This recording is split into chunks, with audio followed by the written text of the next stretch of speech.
Hi, എല്ലാവർക്കും സ്വാഗതം. ഞാൻ ഇന്ന് ഒരു പുതിയ റെസിപ്പിയുമായിട്ടാണ് വന്നിരിക്കുന്നത്. നമുക്ക് മുളക് ബജി എങ്ങനെയാണ് ഉണ്ടാക്കേണ്ടതെന്ന് നോക്കാം. ഞാൻ 5 മുളകാണ് ഇതിനു വേണ്ടി എടുത്തിട്ടുള്ളത്.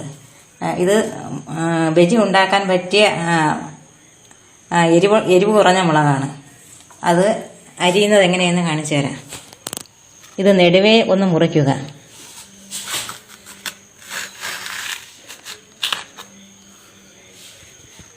ഇത് വീട്ടാവശ്യത്തിനായതുകൊണ്ട് ചെറിയതായിട്ടാണ് മുറിക്കുന്നത്. മുറിച്ചതിന് ശേഷം ഇതിൻ്റെ അരിയെല്ലാം നീക്കം ചെയ്യേണ്ടതാണ്. ഇങ്ങനെ നീക്കം ചെയ്യാം. മുളകെല്ലാം മുറിച്ച് വെച്ചിട്ടുണ്ട്. ഇത് വീട്ടാവശ്യത്തിന് വേണ്ടി മാത്രമായതുകൊണ്ടാണ് ഒരു മുളക് 4 പിളർന്നത്. ഇനി ഇതിൻ്റെ ഫില്ലിങ്ങിന് ആവശ്യമായ മാവ് എങ്ങനെ തയ്യാറാക്കാം എന്ന് നമുക്ക് നോക്കാം. കടലമാവ് ഒരു 3-4 സ്പൂൺ എടുക്കുക.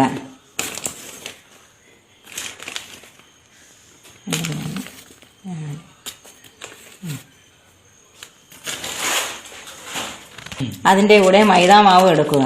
കടലമാവ് മാത്രമാവുമ്പോൾ വലിയ രുചി തോന്നാറില്ല, അതുകൊണ്ടാണ് മൈദാമാവും കൂടി ചേർക്കുന്നത്.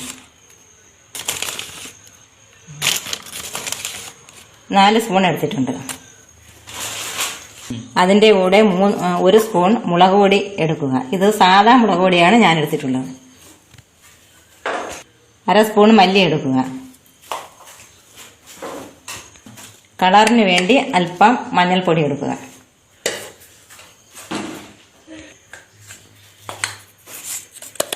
ഉപ്പ് ആവശ്യത്തിന് ചേർക്കുക.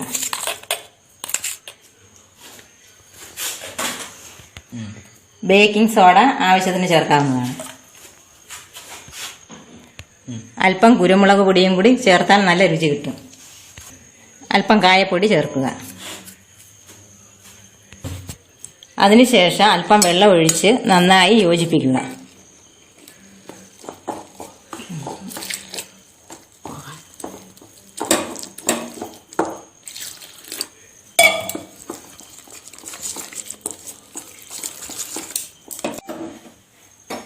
അടുപ്പ് കത്തിച്ച് ഒരു ഇരുമ്പ് ചട്ടി അടുപ്പിൽ വയ്ക്കുക.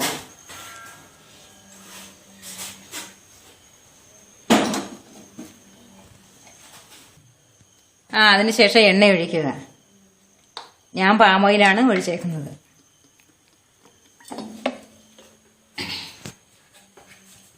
ഇപ്പോൾ എണ്ണ നന്നായി ചൂടായിട്ടുണ്ട്. ഇനി ഓരോ മുളകും മുക്കി എണ്ണയിലേക്ക് ഇടേണ്ടതാണ്.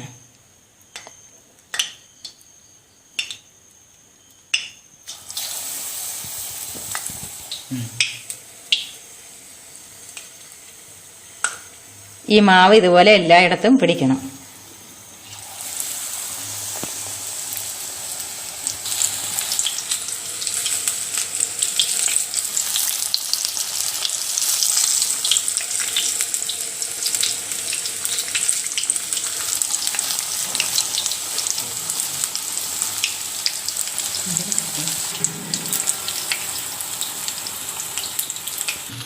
കുറച്ച് ബ്രൗൺ നിറം ആകുമ്പോൾ തിരിച്ചിടാവുന്നതാണ്. എണ്ണ കാര്യമായിട്ടുള്ളത് കൊണ്ട് നന്നായി വെന്ത് കിട്ടിയിട്ടുണ്ട്. എണ്ണയുള്ളതുകൊണ്ട് മറിച്ചിടേണ്ട പ്രശ്നം തന്നെ ഇല്ലെന്ന് തോന്നുന്നു. ഇപ്പോൾ നന്നായി മുരിഞ്ഞ് കിട്ടിയിട്ടുണ്ട്. ഇനി ഒരു കണ്ണുള്ള അരിപ്പയിൽ ഇടേണ്ടതാണ്. അപ്പോൾ അതിലുള്ള എണ്ണയുണ്ടെങ്കിൽ അതങ്ങ് പോകും.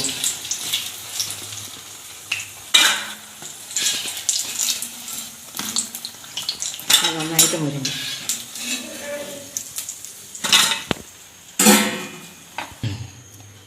ബാക്കിയുള്ള മുളകും അതുപോലെ വറുത്ത് കോരാവുന്നതാണ്.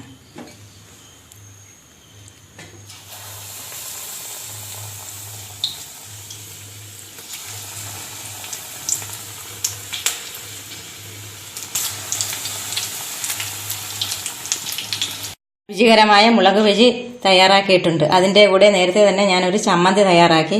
അതിന് ചേർക്കേണ്ടത് മുളക് പൊടിയും ഉള്ളിയും ചേർത്ത് മിക്സിയിലടിക്കുക. അതിനുശേഷം ഉപ്പും ഒരു കഷ്ണം നാരങ്ങ നീരും ചേർത്ത് കടുവറുത്ത് ചൂടാക്കി എടുക്കുക. അതാണ് ഇത് മുക്കി കഴിക്കാവുന്നതാണ്. ഇത് അടിപൊളി ബജിയാണ്. ഇത് കുട്ടികൾക്കും മുതിർന്നവർക്കും ഒരുപോലെ കഴിക്കാവുന്നതാണ്. ഒരു 4 മണി പലഹാരമായിട്ട് കഴിക്കാം. നിങ്ങൾക്ക് ഈ വീഡിയോ ഇഷ്ടപ്പെട്ടെങ്കിൽ എനിക്ക് ലൈക്ക് ചെയ്യുക, സബ്സ്ക്രൈബ് ചെയ്യുക.